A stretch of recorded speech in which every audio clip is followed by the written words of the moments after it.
A lost kingdom and the plan and purpose of God. Dramatic, future-altering circumstances took place in Genesis 3. These events are still shaping our societies. Into the perfection of the Garden of Eden came Satan, speaking through a serpent. He tempted Adam and Eve to disobey God's instructions by deceiving them. He told them if they ate of the forbidden tree, they would become like God. Satan's strategy focused on blatant deception of God's creation. He gains a foothold in our lives by sowing wrong thinking about ourselves, God, and others.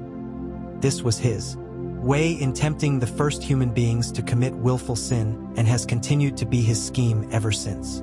Through the fall of humanity into sin, much loss of what God intended was brought into the world. Yet, God knew this would happen and had a plan and purpose already in place to reverse these ill effects. To rightly understand our calling in the Great Commission, we need to feel the deep sorrow and tragic loss experienced in the Garden of Eden. 1. Satan's origins.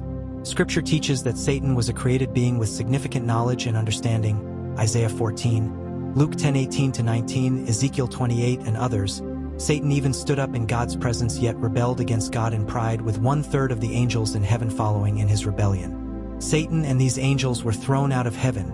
We know that later Satan shows up in the Garden of Eden in the form of a serpent tempting Adam and Eve to join in his rebellion.